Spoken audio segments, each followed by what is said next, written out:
wrap your head as we take on the wall. We are one, we are all family. Though tough times come, I will not waver. We will rise and we conquer a new ground. We will stand up and rise together.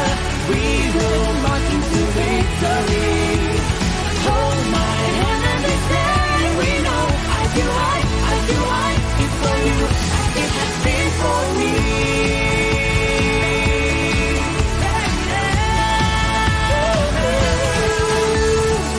Open your heart and know this in your soul. Our hopes, our dreams are the same. My walk and you, I will finish this race, not alone by myself, but with you. Though tough times come, I will not waver. We will rise and we conquer a new ground. We will stand up and rise together. We will march into victory. Hold my hand and they say we know I feel right, it's for you as it has been for me.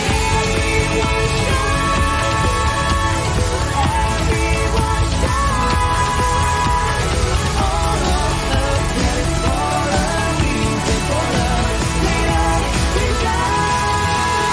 We will stand up and rise together. We will march into victory.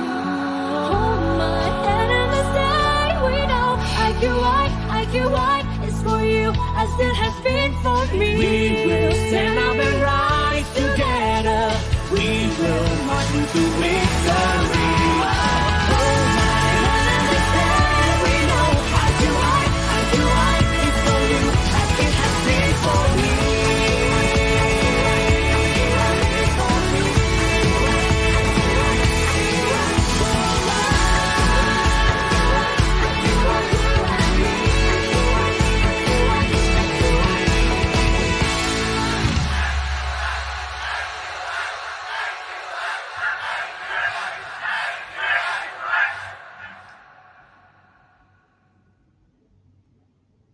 Good day, ladies and gentlemen, and welcome back to another tremendous Thursday. Sorry about just now. We had a little bit of a technical difficulty with our mic, but no wonder, we're back and we're persistent and we're going to be showing you a very new topic for this session, which is basically talking about how leaders are going to be able to manage their time and manage their team in this pandemic. So it's very important, and of course, it's the new side of the pandemic, not the first phase. So it's also a great importance in terms of understanding how to navigate through the new phases of this new lockdown, in whichever side of the world that you may be. That is very important. Now let's jump back into the presentation. I'm going to open up and we're going to start.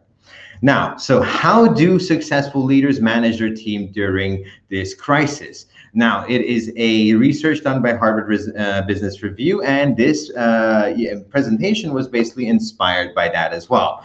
Before I jump in, if you can hear my voice, put in a number 1 down there so that we can make sure that you can now hear my voice properly coming at you, all right? So that being said, let's jump into it. All right.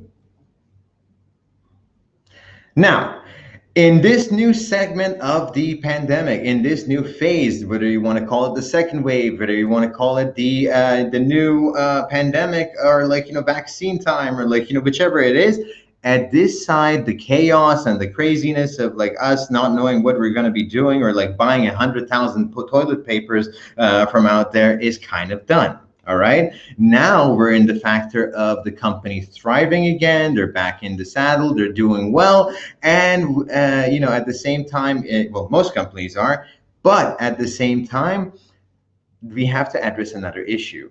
There is mental and physical exhaustion between our teams, and there are some certain moments that the previous strategies that we used to have in terms of encouraging them and trying to get everyone in the team to go forward and bash in, is not really working anymore, and we need to rectify that and to change those kind of strategies that we used to have into motivation or encouragement into something that fits the new session or the new version of this pandemic or lockdown. Now we used to have a lot of hobbies when we started out for the early stages of the pandemic. Some of us were like gaming, buying really expensive Nintendo Switches, or or doing videos of our fitness, routines and things like that. And generally, we tend to slowly, like a balloon that just starts losing air, like whew, we kind of lost those hobbies or interests that we used to have, and we feel kind of emotionally amputated. Where sometimes we suddenly feel like we're really sad, or we're really happy, or we just feel indifferent at some points. And that is a one it's kind of like a one single emotion at a time, and that's why it's called emotional amputation. And even though the glimmer of hope is coming and the vaccine is actually coming at us, we tend to have a bit of impatience with it, and this patience of being able to get that vaccine tends to put us in a situation that we feel a bit more down, and that because of that, a lot of leaders tend to start experiencing emotional instabilities, or they start having stress incidents happening more. And because of these two things, the teams end up having more defects. The teamwork starts fading out, people stepping on each other's foot, and it seems a bit more chaotic than it used to be, because we're back from lockdown and we kind of feel like we forgot that camaraderie or teamwork that we used to have.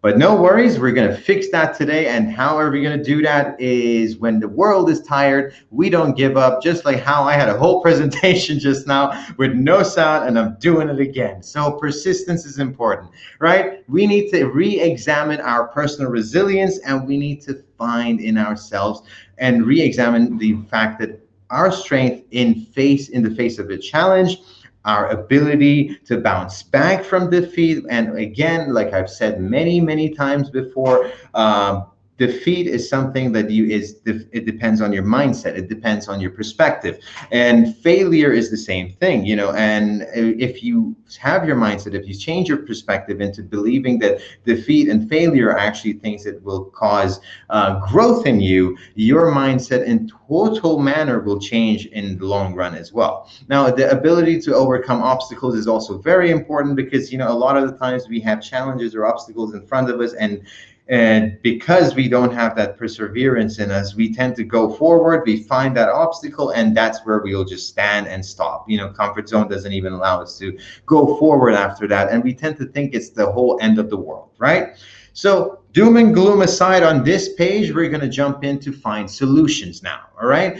Personal resilience is basically needed at this point, but because we are to the point of, the pandemic being in a new phase, we actually need psychological stamina, a new evolved version of this personal resilience, and that is called psychological stamina. Now, why do we need psychological stamina? It's because the excitement and chaos of the beginning of the pandemic is no longer there, and it's turned to something more random. Every day we'll open the news. Sometimes we're feeling like, oh, it's going to be a lockdown. It's not going to be a lockdown. It's going to be this. It's going to be that. So we need defiance. We need to say no to that randomness. We got to move forward and say, no matter what happens tomorrow, if it's MCO, or if you're in another country, if it's a lockdown the next day, we got to tell ourselves, no, I'm not going to let that put me down. I'm going to have perseverance, and I'm going to be persistent no matter what. I'm going to go move forward and do what is needed to be done, because I've already been through this for a whole year, and I'm not going to let this incident stop me from moving forward and realizing my dreams and my vision. So you need endurance in this point, because when you have persistent endurance, helps you to stand up again. When you feel that defeat, when you feel down, no matter how your perspective is, yes, failure sometimes it disappoints you, but if you set that right mindset, it'll help you gain that endurance, because once you realize that this is a point of growth, it's something that has to be happening at that point, then you will be able to jump back on the saddle and be like, all right, I'm going to do this, and nothing's going to stop me. Now, if you are listening right now, and if you are not going to let that randomness stop you at any time, I want you to put a number 2 in there, or just say, I'm not going to let it stop me. All right. Now, psychological stamina rests on deep seated emotional patterns, which are shaped by your history, your experience, your individual needs. All right. So, but at the same time, they can be changed. All right. You don't have to worry about having a certain experience or a certain history defining you. Is basically just telling you that that is how you've acquired until today your psychological stamina. All right. Everything in our mind, as I said previously, our brain has a high level of neuroplasticity, and anything you learn and grow will change the way your mind operates, all right, or to change the way your mind, is structured, even in a physical form, all right. So identify your biggest challenges of the next year, and then tap into that psychological stamina that you're developing, and overcome them. Now, how do you develop that psychological stamina? Now, let's talk about those steps. We're going to talk about each of these steps in we're going to get into detail and talk about them so that you can really actually use this and steps into your life on a daily basis, so that you will really, really quickly gain psychological stamina or increase your psychological stamina. All right. So understand the difference between urgency and important. That's a big one. Balance between compassion and containment, something that I've been telling you guys for quite some time now in different presentations. It's not only compassion and kindness that you're supposed to be giving to people, but it is also wisdom and containment. You have to have direction, and you have to man the ship towards that direction, right? Also, energize everyone every day. All right. That's a saying by Lego as well. So we're going to get into and talk about that in detail. Now, understanding the difference between urgency and importance versus importance is very, very crucial, because a lot of us tend to do what is urgent and tend to forget about importance. And that is because we're human. And when we do a task or a couple of tasks, we tend to be like, okay, I've done this and it's been really good, and I'm just going to go sit back and relax. That's what I'm going to be doing. And that is actually not good, because it sways you away and kind of like takes you away from what is important. Now, there's people also saying that when the COVID-19 is over, we will address the problem. That is a very, very bad thing, because inactivity can actually backfire really bad at you. And let's scope down and use that microscope to go into a human perspective of the study. So the challenges of the disengaged mind. Now, people are put into a area with no activity, and they were set to sit at the table and be quiet and not do anything, and or they can actually induce short levels of electric shock to themselves. All right. I'm just gonna let you guys know that they actually did end up putting electric shocks to themselves. So inactivity is not really good, and I think you guys do understand that in a level, because a lot of us have gone through phases of our life that we didn't really have anything to do. Right? We were basically wandering around and doing not much, in our time, and that usually was the reason we swayed towards the side that wasn't really good. All right. Now, it's important for you to find that momentum. So if you are having short-term success, if everything is going well in your company and you're having a short-term success, you still need to gain that short-term success is not something that you're going to be celebrating, but it's actually something that you have to find momentum for you to be able to not only reach long-term success, but also competitive advantage for when the pandemic is going to go from new normal to normal. All right. Well, the vaccine is going to come out at some point, and of course, we're still going to be in the new normal because the world changed. It's a big impact, but when things are okay and when the companies start coming out of this phase, it's going to be a feeding frenzy. Everyone wants it quickly grab a big chunk of the market, because it's been a hard time, it's been a hard year previously, and so everybody wants to just jump back and grab what they didn't have, right? And that is when when you come in, that is when you actually utilize every kind of competitive advantage that you have, that the stuff that you've learned in your time, whether it's upgrading your company in terms of technology, or going even higher level as we have done, or anything other than that that you think that would give you in your certain market, whether it's real estate or any other quarter, that competitive advantage for you. All right. So That being said, now let's jump into balancing between compassion and containment.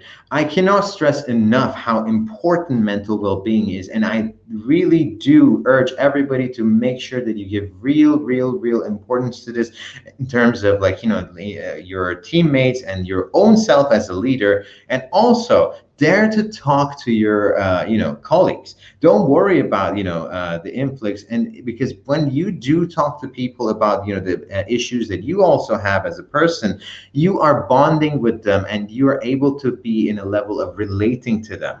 So that's very important, and you can actually feel that warmth and comfort that you can provide to them, and they will thrive in that good environment.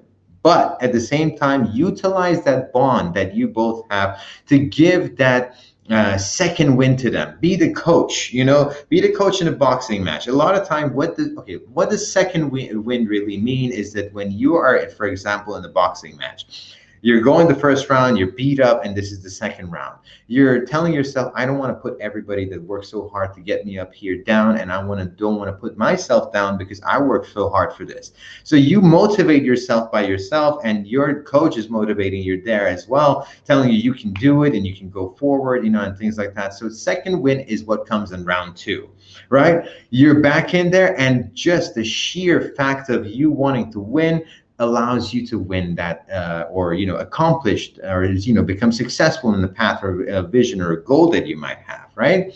So balance is very important. Find the balance between compassion and containment. That's very important.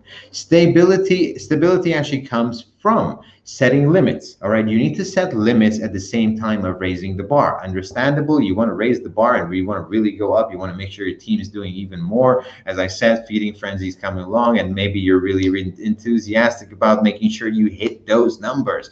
But at the same time, you need to have limits, because every single battery, if you don't if you keep on using it, it's going to go empty or it's going to burn out. So set a certain limit, but at the same time, energize them and raise the bar, and then keep the pressure at optimal level. Yes, pressure is sometimes good. You give the people that, the fire that they need to just go forward, and give them but don't make it too much.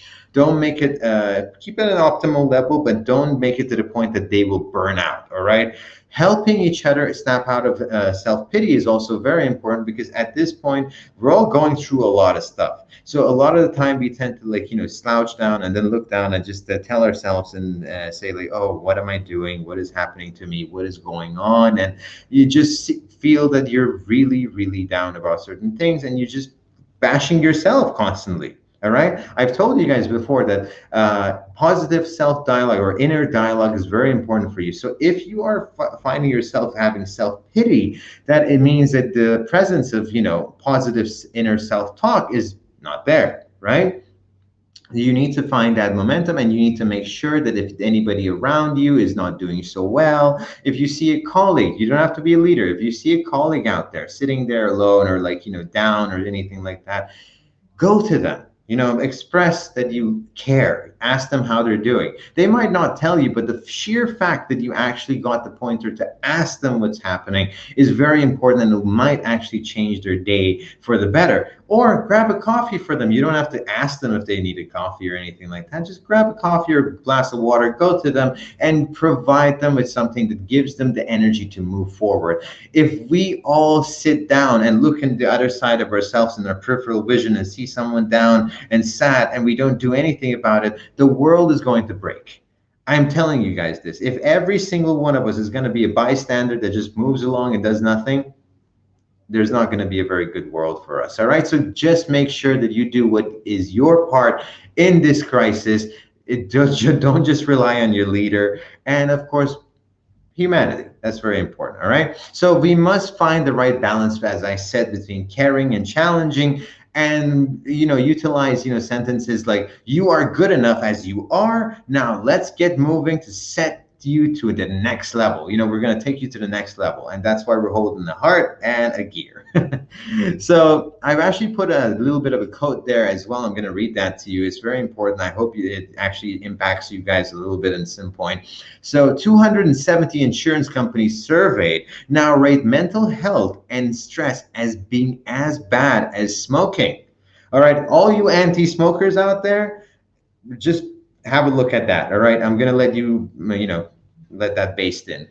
Okay, so if let me know what you think about that sentence that I just mentioned about stress and that feeling being as bad as smoking in the comment section. Let me know what your thoughts are, and I'd like to pick your mind a little bit on that as well. All right, so energize everyone every day. Something the Lego Group says a lot. All right. And I want to tell you guys, and this is very important, is that if you have a leader, if your team is doing really well, if you have a good leader, go to them and tell them thank you. All right. Thank you for being a good leader. Thank you for pushing us to do well in these times. And just realize that in the pandemic that we're going through right now, it's hard to find these great people, and if you do have that person, give them the same support that they're giving you, because leaders do have a greater challenge than we do, because they not only have to take care of the team and them, but themselves as well, for in terms of energy wise, right?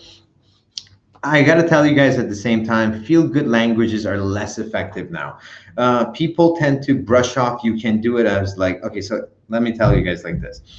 I'm gonna go to my friend and I'm gonna say, like, oh man, you can do it. Don't worry about it. You're gonna be able to do this for sure, for sure. I'm gonna keep telling him that one sentence. In the same time, he's gonna be like, not that again.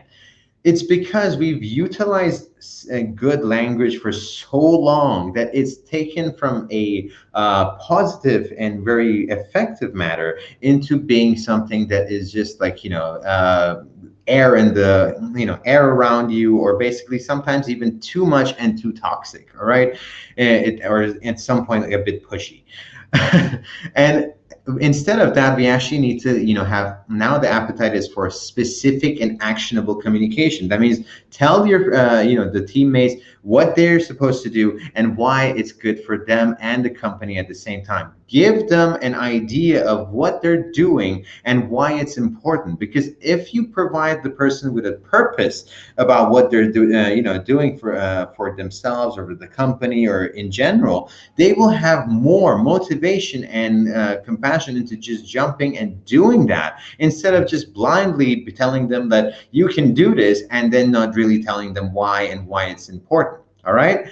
Also, you got to energize people by communicating with them. As I said, communication is superbly important, guys. And in terms of like, just opening up yourself to other people, right? And at the same time, setting up competitions. Competitions are important as well, because if you have good, happy, balanced competition amongst your teammates, you're going to put some kind of a purpose there again for them to be able to, really jump in there and do what's needed to be done, because they are all working towards showing the other person that I can do better than you. All right, it's a good fun competition, and you could do it in terms of games, or if you are in the real estate industry as well, tell your team, if you can sell 10 units by this week, provide them with something. Give them something that they can look forward to. All right.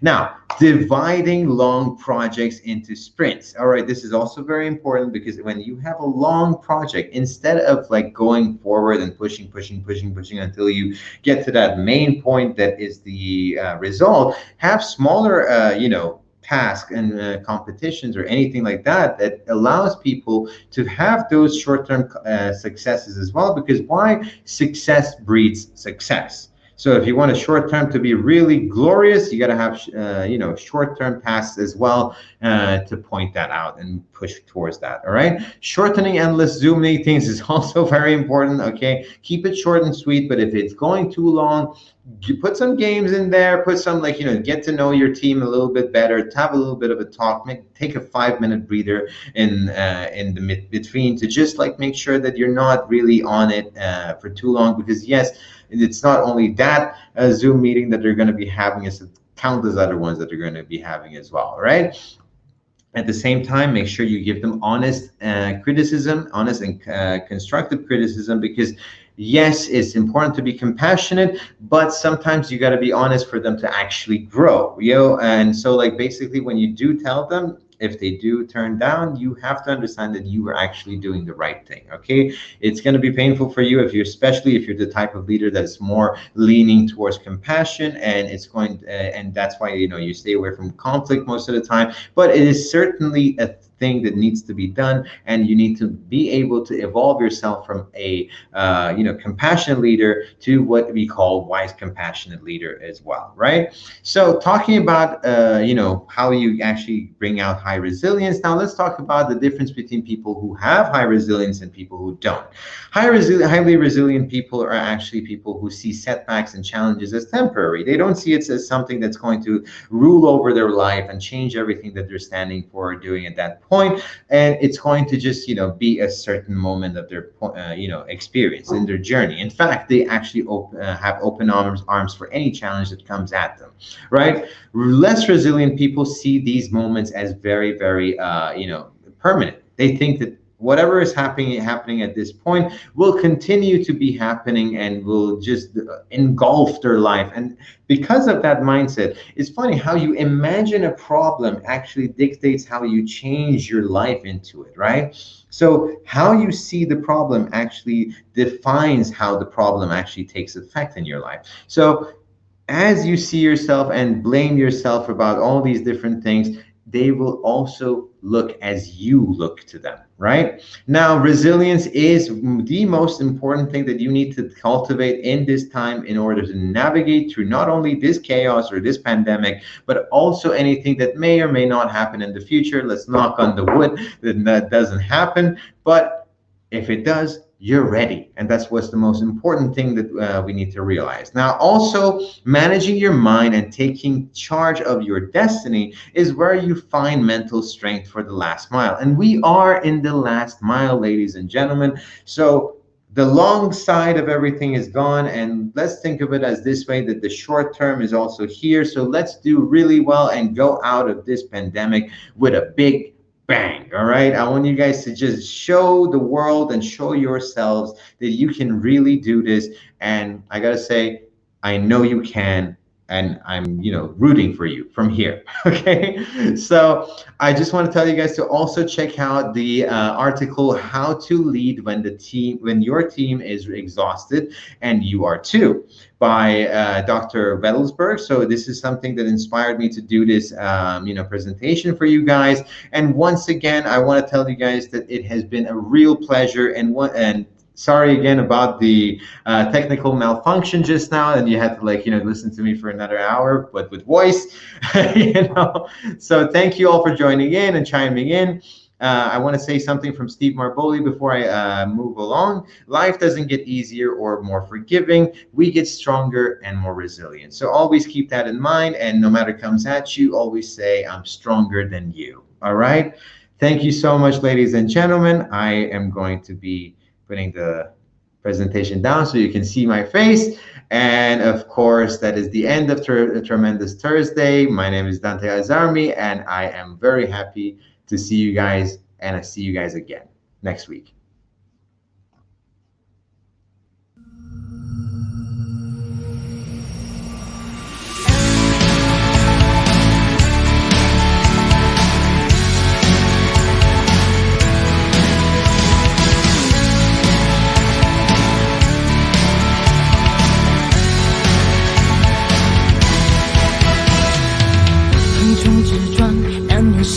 方向，谁不曾有迷惘和彷徨？别怕失望，不会白走一趟，任何事都必须向前看。找几个搭档，建个避风港，陪你哭，陪你笑，陪你闯荡。就算逆风拼命去抵抗，我们一定越战越强。不要害怕所谓的困难，情愿会受伤，谁甘心一辈子都平凡？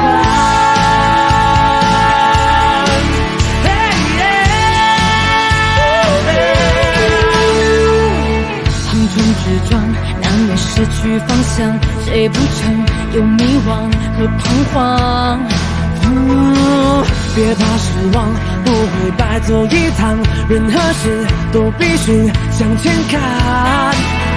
找几个搭档，建个避风港，陪你哭，陪你笑，陪你闯荡。就算逆风拼命去抵抗，我们一定越战越强。